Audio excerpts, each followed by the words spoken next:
Hey everyone, welcome to part two of last week's episode where we talked about the economics of slavery as well as the great hypocrisy of the Founding Fathers. This week we're going to be talking about Cuban slavery versus American slavery, just for a little bit of contrast. We'll be talking a little bit about rebellions as well as the creativity of Black people trying to obtain freedom any way they possibly could. Remember, if you have any questions, comments, or thoughts, please feel free to message me so we can discuss them and explore them a little bit.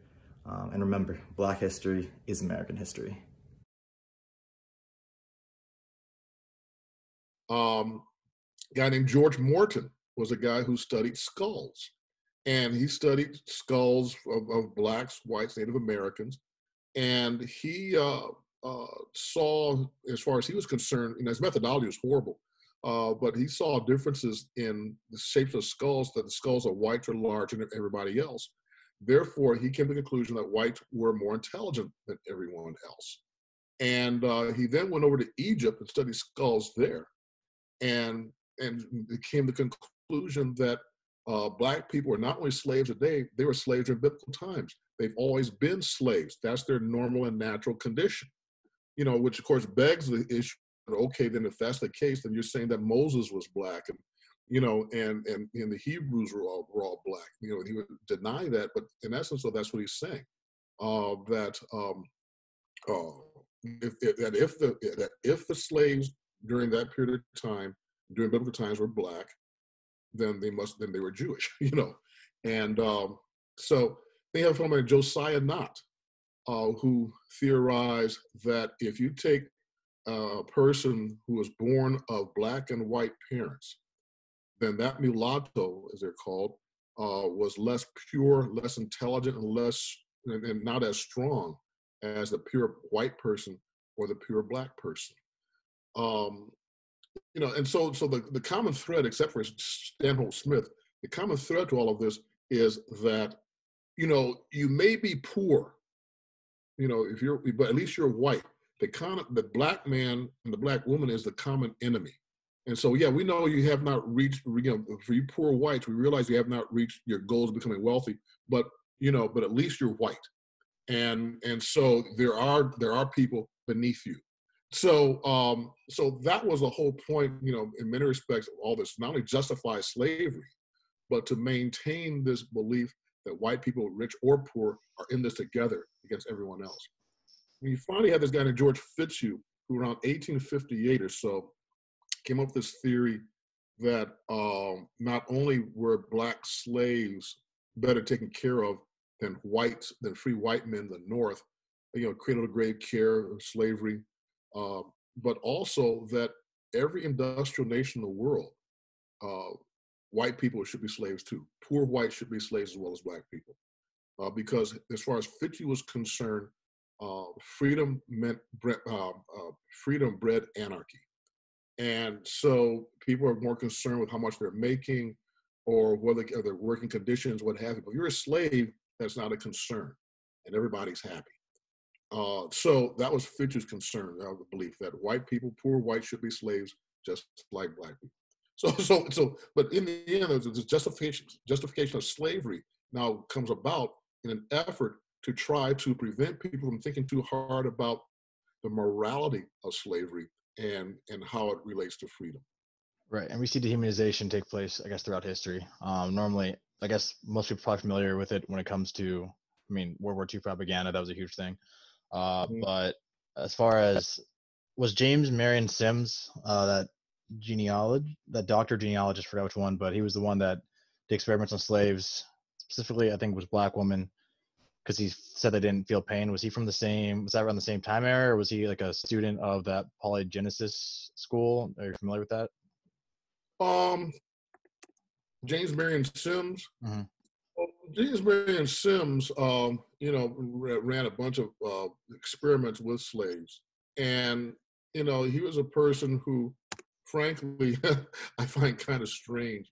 I don't know that much about him overall, but he was a physician. He lived. Oh my gosh, he died around 1883, I think it was. So he lived a pretty good life, age-wise. Consider that time, he's about 70 years old. And so He was a person who certainly, um, he developed certain techniques actually. But he was a person though who would, uh, he had some very strange ideas. He did experiment on slaves. So a lot of the techniques that came about, he did go ahead and experiment with slaves. And, it sort of brings to mind actually some of the things that took place in the 20th century when it came to the syphilis and things like that. But Simzo, he operated on enslaved black women without anesthesia, for example. His experimental surgeries actually were groundbreaking in many respects. But the truth of the matter is, he did use slaves as for practice, I guess. Right. Yeah, he was a pioneer in unethical experimentation. All right. And so let's see. We can start talking a little bit about. Remember last week you mentioned colonial slavery versus Cuban slavery. Yeah. Interesting. I mentioned earlier today about maybe in the question session where the Cubans were the Catholic Church was certainly important when it came to how slaves were treated. The one thing about England was that you have the Church of England. The Church of England sort of had a hands-off approach, but back around, oh my gosh, I want to say the 12th century or so, the Catholic Church put together had a conference of leaders, and they came across a variety of ways to govern, or not came across, but rather they discussed and approved various ways to govern. And so you look at your European nations, Italy, for example, Spain, France, England for a while anyway, before things changed, and they went to the Church of England. You'll find here that the Catholic Church was heavily involved in how things ran in the various colonies, and really in the main countries themselves. And so one of the things one of the policies dealt with the treatment of slaves. Since Cuba was a colony of Castile, which was a part of Spain, the Catholic Church therefore was influential. So where the American colonies, particularly in Virginia, and well, all of them, not just Virginia, but all of them, did not encourage slaves to get married, because marriage is a contract, and blacks were not allowed to be involved in any kind of contract whatsoever. Whereas the Catholic Church, and in this case Cuba we're talking about now, made sure, and they really pushed the idea of letting slaves get married. So they recognized a certain humanity. Was slavery tough in Cuba? Sure it was. Sugar, there's a sugar growing area, country. And frankly, sugar is tough. It's expensive and it's hard work. But the thing about it, though, is that the Catholic Church tried to make sure that the slaves were treated in a much more humane way. So I'll give you some examples. When it came to marriage, slaves could marry. In Virginia, now I'm going to use Virginia to mean the entire slave population, the slave state, all the slave states. I'll use Virginia, which includes everyone. But in Virginia, families could be broken up. You could break up families and sell your children, your spouse, what have you. Indeed, in the slave states, the wedding vows were changed from "till death do you part" to "till death or distance do you part." Whereas in Cuba, families could not be broken up. If a slave was married to someone from a different plantation, which happened, then one owner or the other had to sell the other slaves so the husband and wife could be together. The children could not be sold away from the parents. When it came to punishment, Black Lives Matter again here in the United States. So a slave, the death of a slave really did not mean much except for the loss of property. But in Cuba, a slave owner could have his property taken away or be banished from the island if a slave died deliberately at individuals' hands. In Virginia, it was common for a slave woman to be sexually assaulted, and the husband could do nothing about it. In Cuba, that was a no-no. That woman is married; she's married, and nobody touches her. And the same thing with their daughters.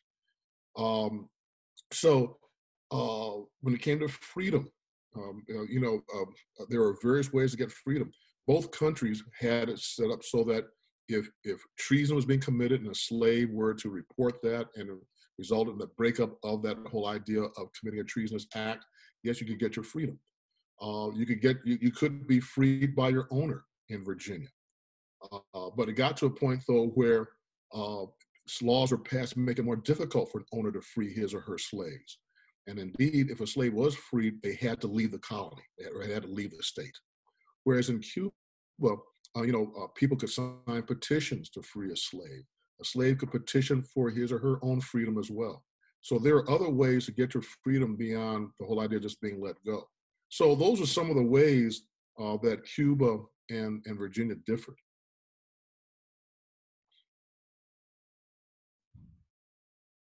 Sorry about that. I had to close the doors. Dogs want to get in. No right. problem. And so if we look at, I guess, that general treatment of the slaves, I guess my next follow-up question would be, I think a huge part of the separation of families, at least in the South or in colonial slavery, obviously it was just because they didn't really recognize them as humans, right. But a lot of that I think was as a form of control, like that, you had that threat, kind of like holding your own slaves hostage, like to each other. As far as you know, because of this, I guess, relatively better treatment of slaves or enslaved people in Cuba was, I guess, more humane. How frequent or serious were rebellions? Like, did that tad bit more humanity prevent like more rebellions or uprisings? Was there more rebellion uprising because they didn't have this like systematic control of the slaves, this threat of separation? Or like, what do you know about that? Well, first, let me say about Cuba. That is, slaves did run away. All right. So, and they did have places to go. Whereas in the United States, the problem a slave had was, well, you're kind of limited where you can go. But as far as uprisings concerned, you had some some famous uprisings. The Stonewall Rebellion, for example, is probably the Nat Turner situation. And then you had rumors of a rebellion, which never really proved, but Vesey, I'm thinking of Denmark Vesey down in Charleston, South Carolina, around 1820. That was just rumored, and people who were not involved were claiming this, that Vesey who was a freed slave, was someone that was plotting a rebellion. So so what you find here is that the uprisings are much more frequent in Virginia, and again, the United States, they find in Cuba, because, well, number one, Cuba is pretty small. But beyond that, though, which may not have nothing to do with anything at all, but except for the fact that in Cuba, they had places to go. So they just run away, and they had places to go. Here in the United States, you run the mountains, a white person would automatically assume you're a runaway slave. But they did have places to go. So runaways are actually quite frequent in the South. The thing about uprisings, though, is that the owners felt the one way to battle this was to encourage slaves to tattle. So, and they would be richly rewarded, no work, maybe even freedom. So if you're going to run away, you didn't tell your wife, you didn't tell your husband, you would not tell your brother, your sister, uncle, you would not tell anyone until that moment came. People learned, not to tell anyone. Because you'd be amazed at how many people went to the owner, figuring it's not going to work and I can get rewarded for this. So that was one of the best ways to control the whole situation here. Therefore, slaves really had to use sort of ingenious ways to sort of get away. But that's really what was going on there. So getting back to your question again, yeah, it was much more frequent in the United States, largely because of the poor treatment that they received, and there's really no place to go, and because the treatment's so cruel that anger does build up. if a slave did run away in the United States, the most popular answer, when we're talking about where would he go, people say north. Well, if you live in Kentucky or Virginia, northern Kentucky, northern Virginia, Maryland, Delaware, something like that, north is easy, But if you live in Alabama, Mississippi, what have you, north's a long way to go if you can figure out which way north is. And so they had to go elsewhere. There were free Black communities in the South, so the whole idea then is that if you could, you try to get to a town where there is a Black community and you can go ahead and hide out there. There is a slave woman who ran away. She was married. Her husband was lived on a different plantation. And so, one of the things I forgot to mention in Cuba, when it came to marriage, was, it was possible for a free person to marry a slave. So, as long as that free person knew that their spouse was a slave, that was okay. But anyway, though, in this case, I was about to be in Virginia, there's a woman, in the United States rather, there's a woman who was married, ran away. Her husband knew where she was, and she hid away for years. And she hid in the woods. And her husband would almost on a daily basis take food to her. She gave birth to 2 or 3 kids out in the woods someplace, and no one ever found her. And so you had situations where people would run away to Mexico. There's one great situation where a landowner, plantation owner, got a slave and gave him $10,000 for his best horse and told her, I want you to go to New Orleans. It was like a 2-day ride. Go to New Orleans, deposit this money in my bank account for me and come back. Well, the guy took a wrong turn someplace, ended up in Mexico with the horse and the money. And so opportunities did present themselves. And the way people try to escape slavery, and the reasons why they try to escape became quite fascinating. There was a couple, Harry and Ellen Craft, and he was dark-skinned, she was light-skinned. They're both slaves. So to escape, what they did was they disguised the wife, Ellen Craft, as a man. And her husband pretended to be her slave. And they caught him, they got some money, took a train up north, and that's how they escaped. When you were, I can't remember, 7 or 8 years old maybe, we stopped in a runaway slave community in Canada, over in Dresden, Ontario. And there was a wood box there in which there's a guy named Brown.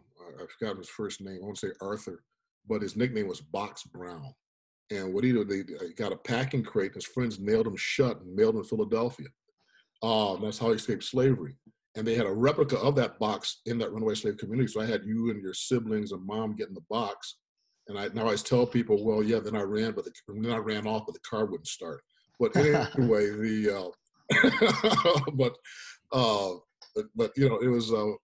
but people found different ways to escape.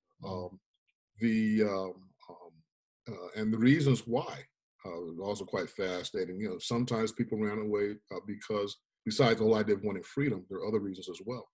You had to, some people ran away because they're about to be sold, and the person they're being sold to had a bad reputation, for mistreating slaves, a reputation for mistreating slaves. People ran away because they're about to be sold and did not know this person who was buying them. They'd rather deal with the devil they know rather than the devil they don't know. People ran away from slavery because a loved one was sold. They wanted to join that loved one, husband, wife, child, what have you. And people ran away to get away from a spouse as well. That happened as well. Till distance you apart. Yeah. I'll make as much distance as possible. Yeah.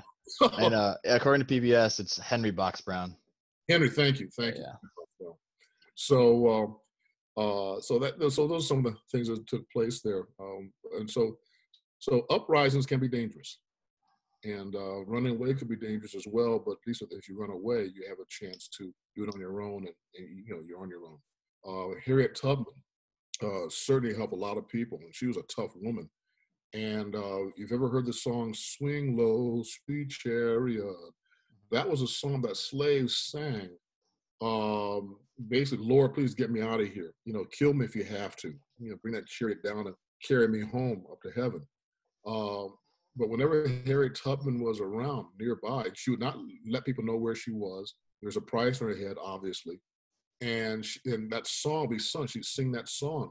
And people, when they heard that song, they realized Harriet's around. Harriet Tubman is here.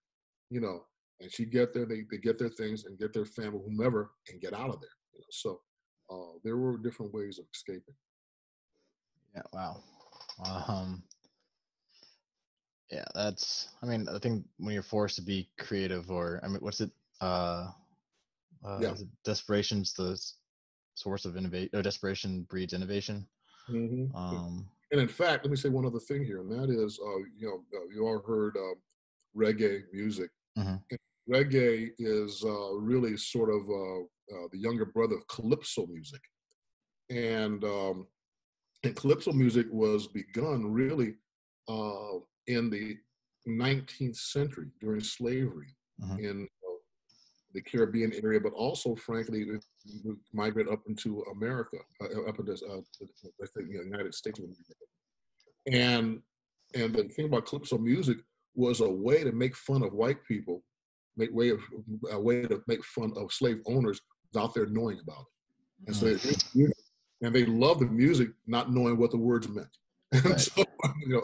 So it was so that was their own type of rebellion, if you will. Mm-hmm. And that's really interesting. I know that we touched upon it, I think, during our mailbag, but it's like a completely different topic. This idea of the stark difference, or the stark contrast between white church and black church, and that because you said that Christianity, or that faith, or that religion was one of the few things that was untouched or monitored by, I guess, the white people during slavery. And so, obviously, the slave songs with their different roots and everything, but I think that's very interesting socially, how the one thing untouched by, I guess, white people through the history of black people in America went on to be, like, the staple and really the epicenter of where civil rights movements and, I guess, where sanctuaries were when Martin Luther King started his organization. What happened here was that it was made of ministers, white and black ministers, and so you find here that when he did this, that the SCLC, the Southern Christian Leadership Conference, was made up of religious ministers. Therefore, if you want to really be active and have a leadership role, then you find that there are other ways. You had to find other ways to do that because the ministers dominated SCLC, and so yeah. But again, though, the ministers are the ones that had the ears of Black Americans, and so again, they were the leaders of the civil rights movement in many respects in various communities, as well as King on a nationwide basis. I don't think, in my opinion, King was the most important person in the civil rights movement, but he was the most visible, and so that certainly was important in that regard. And I guess just your general opinion on it, but I know we talked about before that Christianity was the previous justification of enslavement, or the lack of Christianity in oneself, but they changed that to race in order to justify and to keep people enslaved, because you can't really change your race, or you can't change the race the way you can your religion.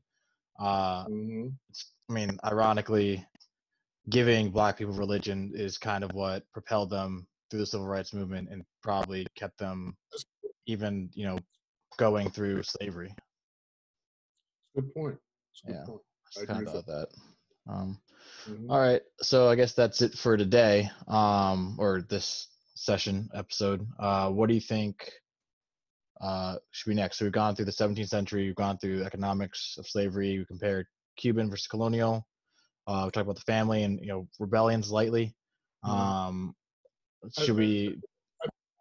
Yeah, go ahead. What are you thinking? Do you think we should move into an intensive civil war? Should the lead up?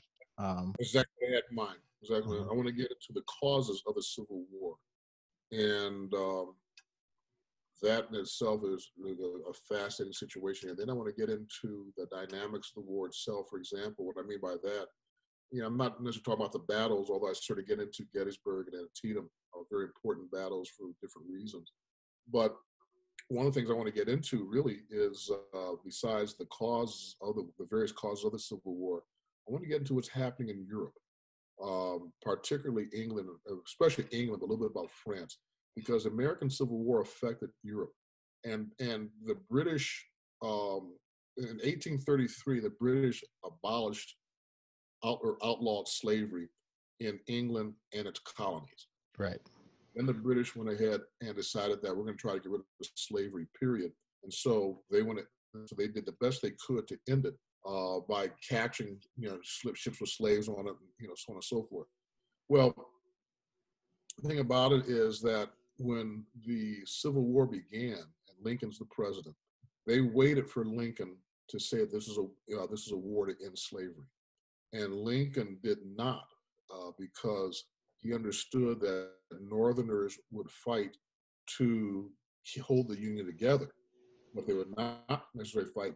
They may have disliked slavery, but they would not fight to end slavery. So therefore, publicly, he kept saying this is a war to hold the Union together. Well, isn't that what his? Oh, sorry. Well, isn't that what his belief was in general? Like, wasn't his primary concern?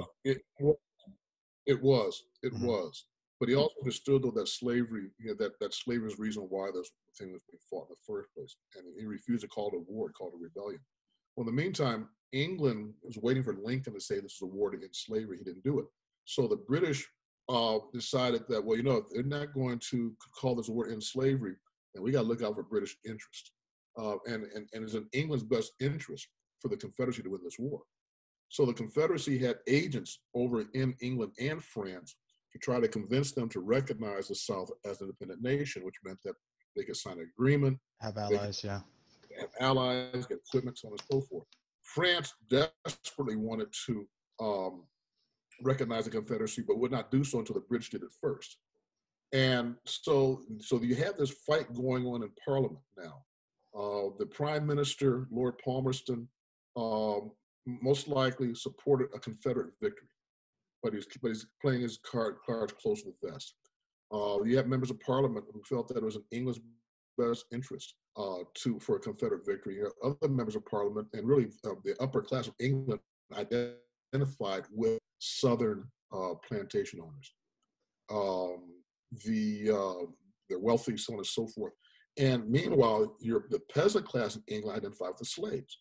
So this was a war. So the American Civil War was also a cultural war in England. And so the peasants wanted a Union victory because it may not help them personally, but psychologically, it'll be a big boost. Just as psychologically, a Confederate victory would be a boost for the upper class in England, the elite class in England. So that's where things really stood, and I want to get into because so that's why the Battle of Antietam is so important. One of these days, maybe we can take a little trip to check out Antietam. We've been to Gettysburg, but Antietam was the battle that pretty much Confederate hopes of getting recognition from England, and also led to the Emancipation Proclamation, which is a brilliant document. The way it was crafted, because it was a policy as far as the United States and slavery is concerned. It's also a foreign policy document. It's a warning to England that this is a war about slavery. So don't you dare recognize Confederacy, otherwise you'll be hypocrites. Right. So.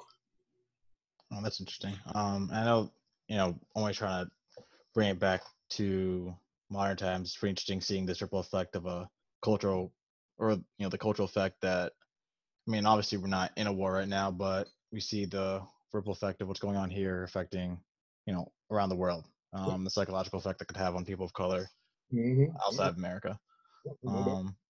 So yeah. All right. Well, I guess that's it for today then. All right. Looking forward to our next episode then. Awesome. Yeah. So thanks everyone for joining. I appreciate it, and see you later.